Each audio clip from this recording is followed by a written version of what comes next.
বলে আখ্যায়িত করলো। তো ইসলাম জগতের দ্বিতীয় খলিফা আমিরুল মুমিনিন হযরত উমর ফারুক রাদিয়াল্লাহু তাআলা আনহু মিয়ান থেকে তরবারিকে বের করে মদিনার রাস্তাতে বেরিয়েছিলেন। বলে শোনো, যে ব্যক্তি আমার নবীকে মরা বলবে, উমর ফারুকের উলঙ্গ তরবারি তার হলকুমে চলবে। সুবহানাল্লাহ। উমর ফারুকের তরবারি দেখে যারা নবীকে মরা বলতেছিল তারা মসজিদে, তারা ঘরে প্রবেশ করে গিয়েছিল। আরে কথা বুঝতে পারছেন? এ বেরাদার, আপনাদেরকে বলতে চাই, হ্যাঁ, এটাই তো আহলুস সুন্নাত ওয়াল জামাতের আকীদা। নবীকে মরা আবু বকর সিদ্দিক বলেননি, উমর ফারুক বলেননি, উসমান গনি বলেননি, আলী মুর্তজা বলেননি, সাহাবায়ে কিরামগণ বলেননি। এটা যেটা সাহাবায়ে কিরামদের আকীদা ছিল, সেটাই হলো সারা পৃথিবীর আহলুস সুন্নাত ওয়াল জামাতের আকীদা। নারে তাকবীর, নারে রিসালাত, মাসলাকে আলা হযরত আজমাতে মুস্তাফা, শানে মুস্তাফা, আজমাতে সাহাবী, ইশক মোহাম্মদ, ইশক মোহাম্মদ, ইশক মোহাম্মদ, ইশক মোহাম্মদ। আলা হযরত আলা বিরাদার, আমার সরকারে আলা হযরত ইমামুল কালাম, কালামুল ইমাম হাসানুল হিন্দ ইমাম আহমদ রাজা আলাইহি রহমাতুল্লাহ বলেন, তো জিন্দা है वल्लाह, तो जिंदा है वल्लाह, तो जिंदा है वल्लाह, तो जिंदा है वल्लाह। मेरे चश्मे आलम से छूट जाने वाले चमक तुझसे पाते हैं, सब पाने वाले मेरा दिल भी चमका दे, चमकाने वाले। সুবহানাল্লাহ। সরকারে আলা হযরত বলছেন, আল্লাহর কসম করে বলছি, তুমি মরা বলছো, আমি আল্লাহর কসম করে বলছি যে আপনি জীবিত, আপনি জীবিত, আমি খোদার কসম করে বলছি। এ বেরাদার আল ইসলাম, এই আকীদা হলো আহলুস সুন্নাত ওয়াল জামাতের আকীদা।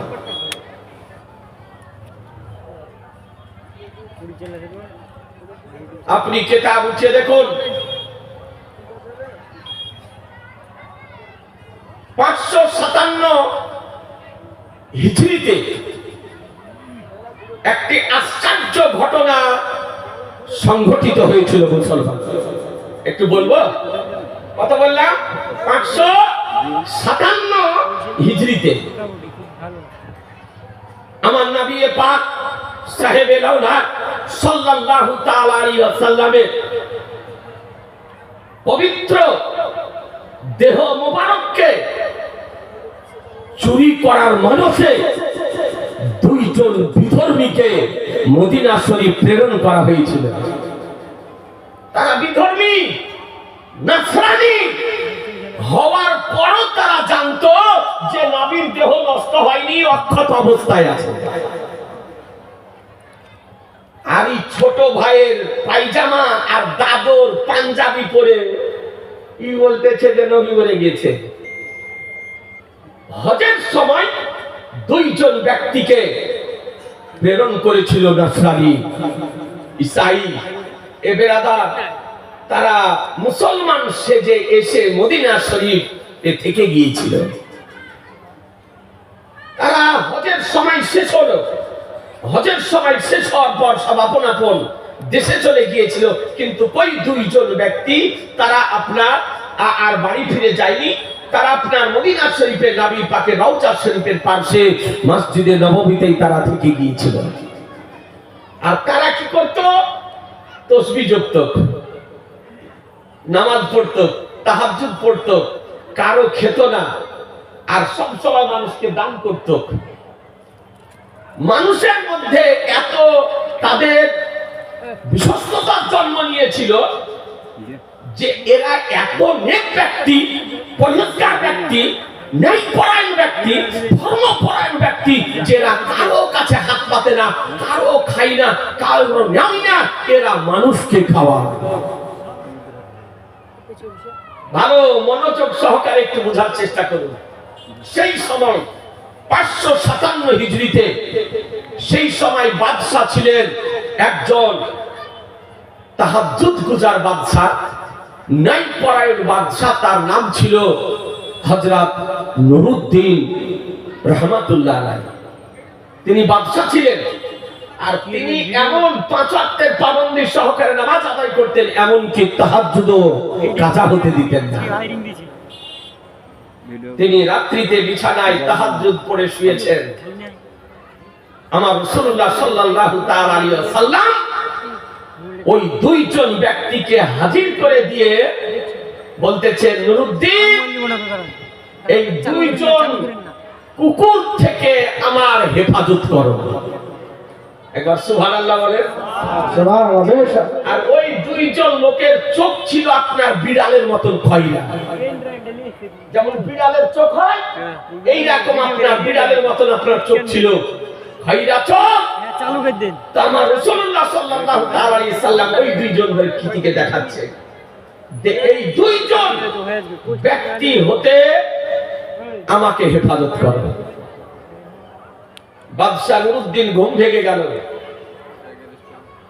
ওযু করলেন, কি ব্যাপার, এরকম স্বপ্ন কেন দেখলেন? আমার নবীকে দেখতেছেন। আবার তাজা ওযু করলেন, ইবাদত কিছুক্ষণ করার পর আবার ঘুমিয়েছেন, আবার একই স্বপ্ন দেখতেছেন। একই রাত্রিতে পর পর তিনবার তিনি দর্শন করতেছেন। আর নবী ওই দুইজন বিড়াল চোখাকে আপনার হাজির করে দিয়ে বলতেছেন, এই দুইজন কুকুর থেকে আমাকে হেফাজত করবে। তৃতীয়বার দেখার পর ঘুম হারিয়ে গেল, আর চোখে ঘুম নাই। ফজরের নামাজের পর নুরুদ্দিন বাদশাহ উজিরকে ডাকলেন। উজির আপনার পরহেজগার উজির ছিলেন, তার নাম ছিল জামালউদ্দিন। তিনি বললেন যে আপনার এখানে আর অবস্থান করা যাবে না, দ্রুত আপনি মদিনা শরীফ চলুন, আমার রাসূলুল্লাহ রওজা শরীফে চলুন।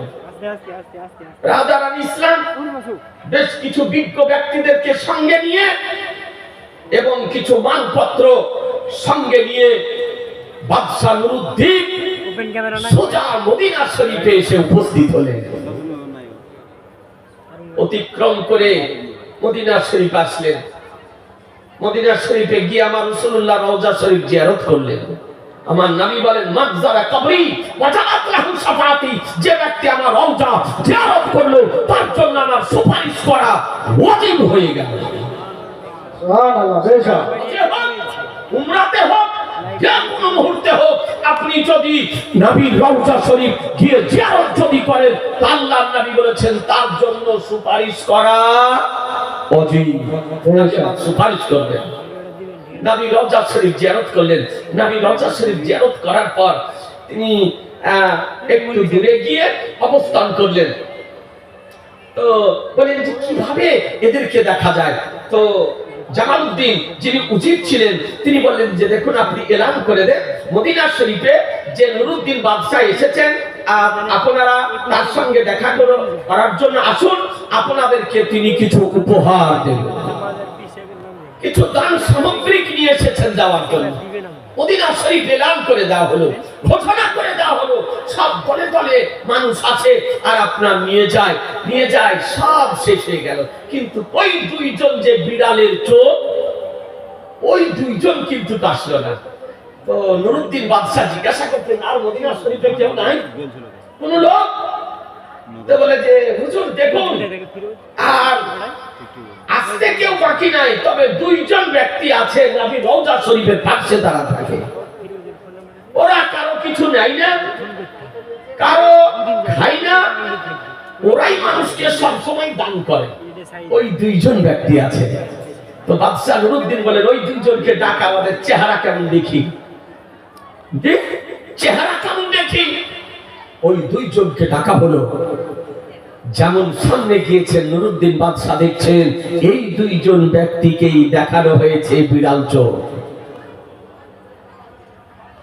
বলে তোমরা কি করো এখানে?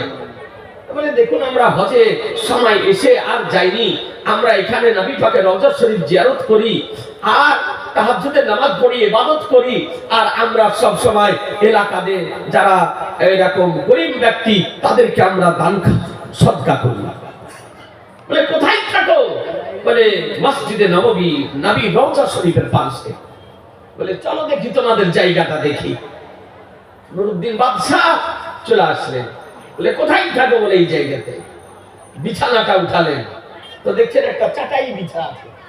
চাটাইকে উঠালেন, তো দেখছেন একটা তক্তা বিছানো আছে, তক্তাকে উঠালেন, তো দেখছে তার ভিতর দিয়ে একটা সুড়ঙ্গ পথ গিয়েছে।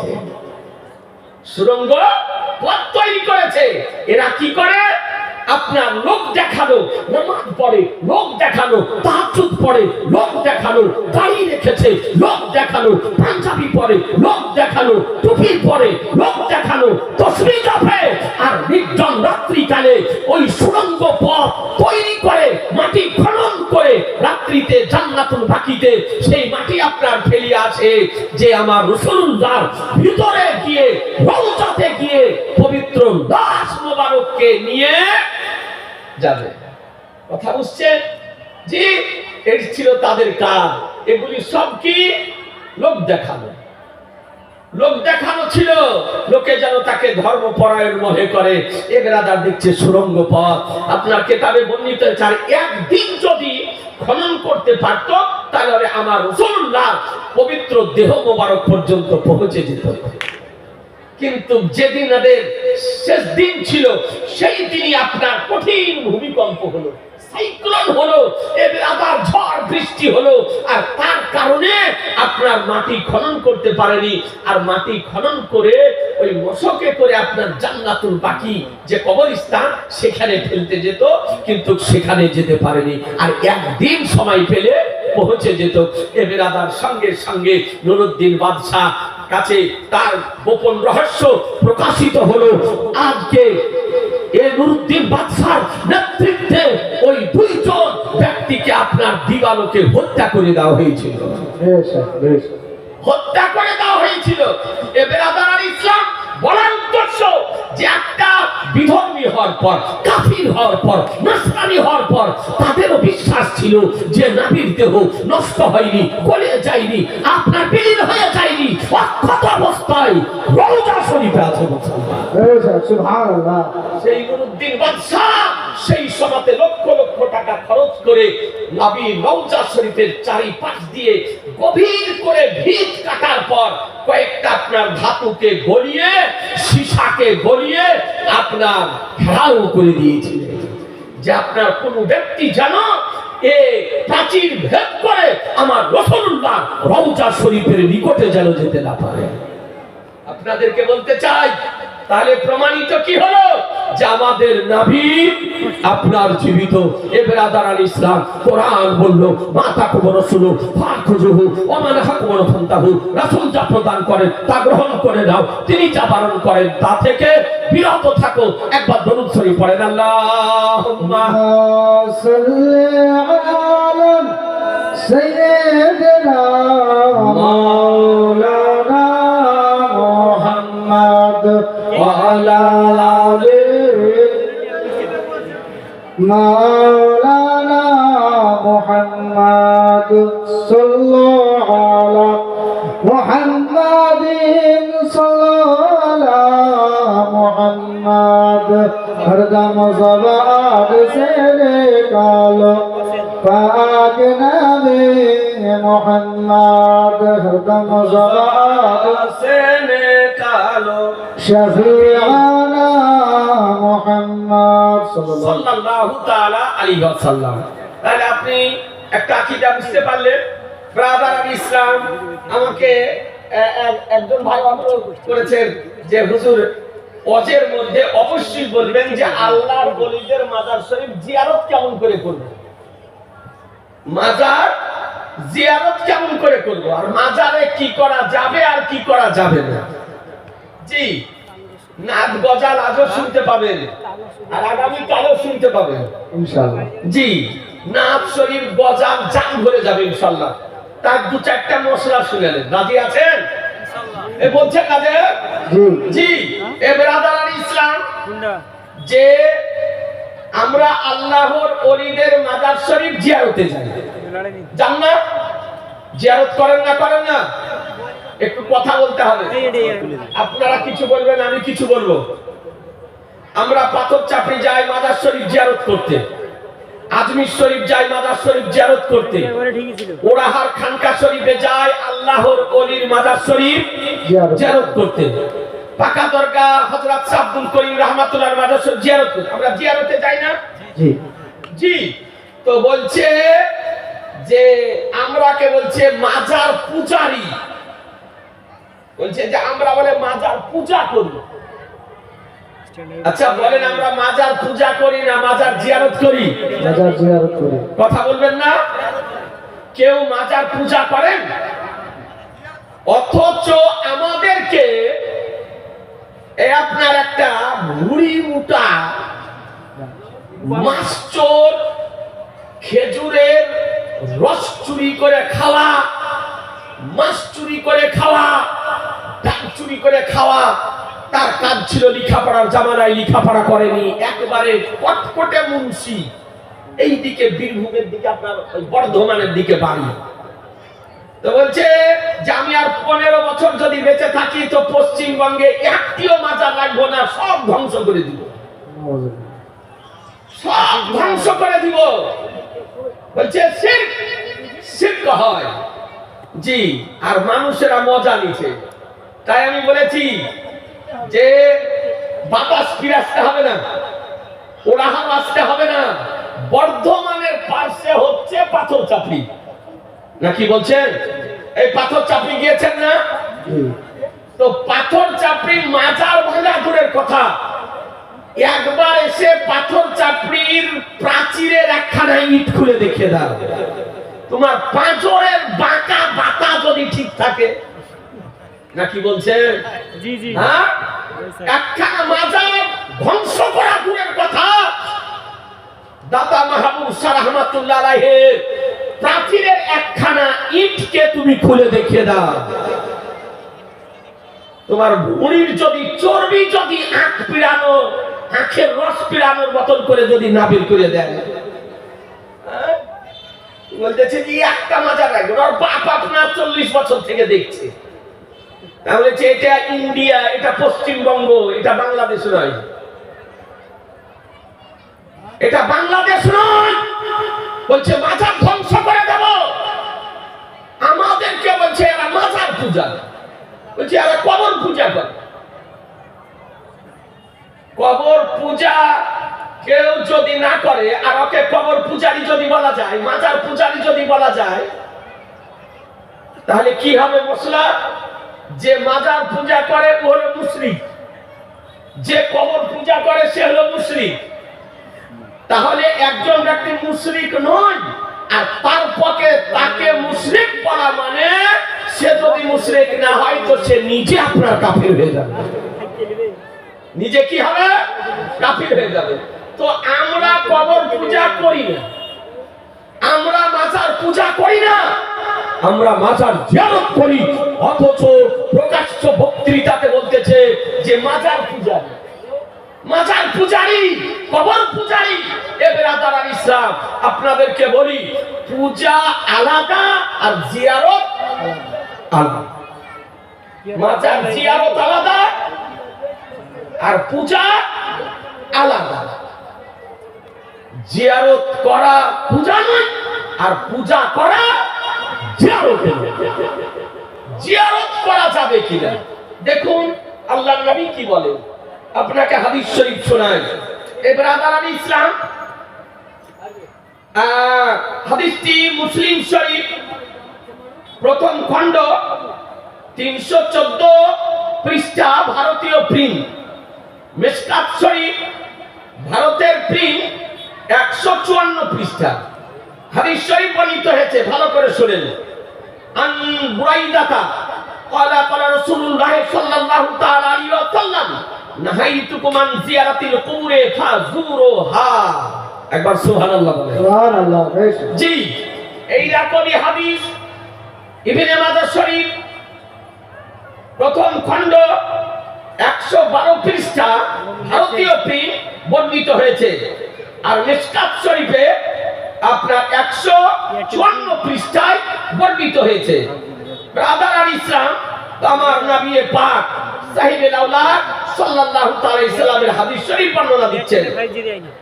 হযরত বুরাইদা রাদিয়াল্লাহু আনহু বর্ণিত, তিনি বলেন যে আমার রাসূলুল্লাহ সাল্লাল্লাহু আলাইহি সাল্লাম বলেন যে আমি তোমাদেরকে কবর জিয়ারত করতে বারণ করেছিলাম, এখন তোমাদেরকে অনুমতি দিতেছি, তোমরা কবর জিয়ারত করো। সুবহানাল্লাহ, বেশা সুবহানাল্লাহ। কবর জিয়ারত করো। আল্লাহর নবী ইসলামের প্রথম সময়কালে যখন নতুন নতুন মুসলমান হতেছিল, সেই সময় মুসলমানের কবর ছিল না, সাহাবীদের কবর হয়নি, নতুন নতুন। তো আপনার নবী বললেন যে তোমরা কবর জিয়ারত করো না, কবর জিয়ারত করো না।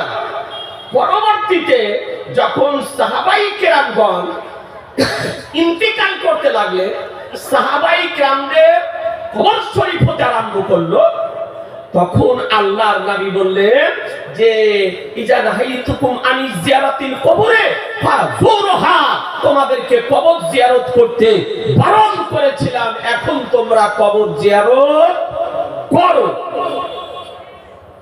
অনেক জ্ঞানী গুণী ব্যক্তি আছেন, তাহলে দুটোই হলো দু রকমের কথা নাকি? আল্লাহর নবী কবর জিয়ারত করতে বারণ করেছেন, এটাও সহিহ হাদিস, এটা হাদিসে আছে।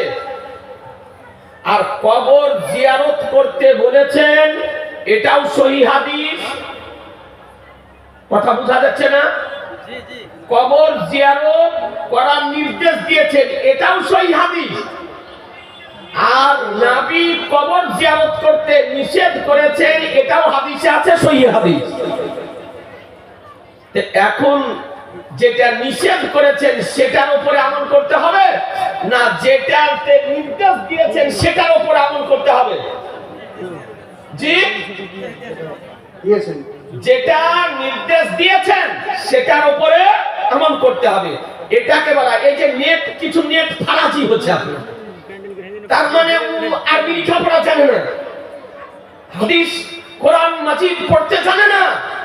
ও আপনার এই ইউটিউবে ফেসবুকে কিছু ব্রেন্টাল, তার কাটা, ভারসাম্যহীন, মস্তিষ্কের বিকৃতি ঘটা বক্তাদের বক্তব্য শুনে ওয়াহাবি হতেছে। জি, ও আদওয়াকে চেনে না, ও বক্তাকে। ও বক্তার মুসলমানি হয়েছে না হয়নি? খাতনা দেওয়া বক্তা না খাতনা বিহীন বক্তা তাও জানেন না। জি, ওই বক্তব্য শুনে আপনার চেঞ্জ হয়ে যেতেছে। ভালো করে শুনে, মা বোনেরা আপনারাও শুনেন, আর আপনারাও ভালো করে শুনেন। একটা আল্লাহর নবী একটা হাদিস বলেছেন যে কবর জিয়ারত করো না, পরে বলছেন কবর জিয়ারত করো।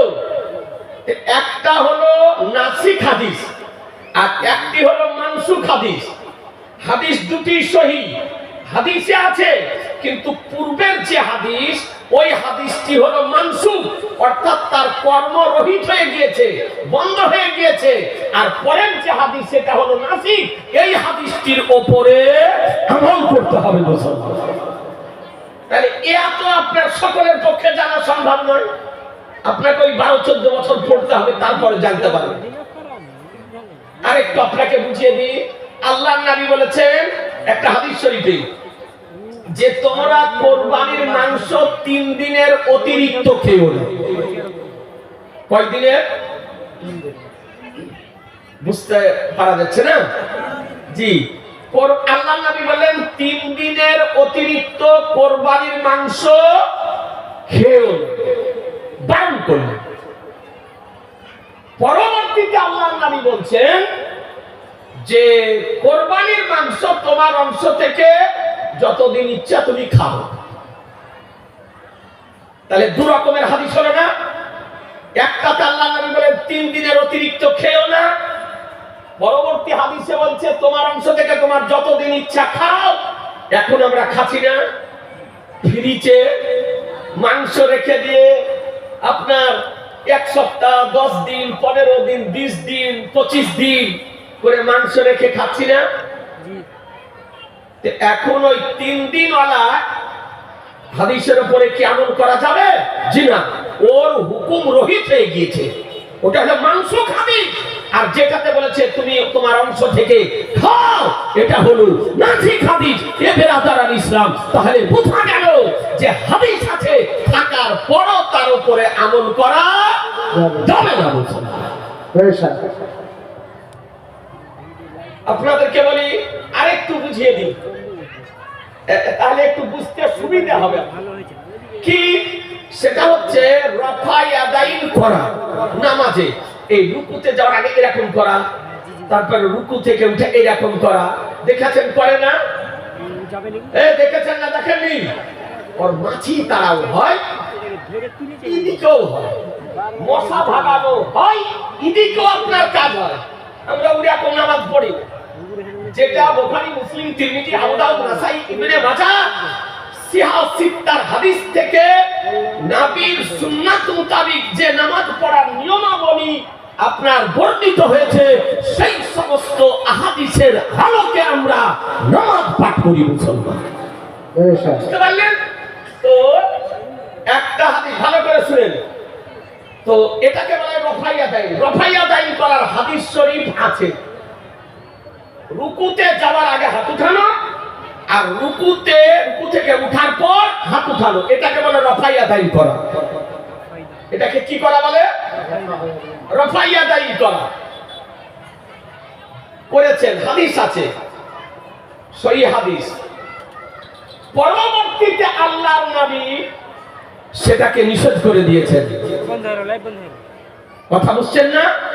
এটাও সহিহ হাদিস। রফাইয়া দাইন না করা এটাও সহিহ হাদিস, আর রফাইয়া দাইন করা এটাও সহিহ হাদিস।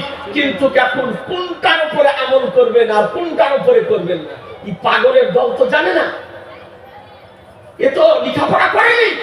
এ বেরাদার আল ইসলাম, আল্লাহর নবী সাল্লাল্লাহু তাআলা আলাইহি সাল্লাম কি বলছেন দেখুন।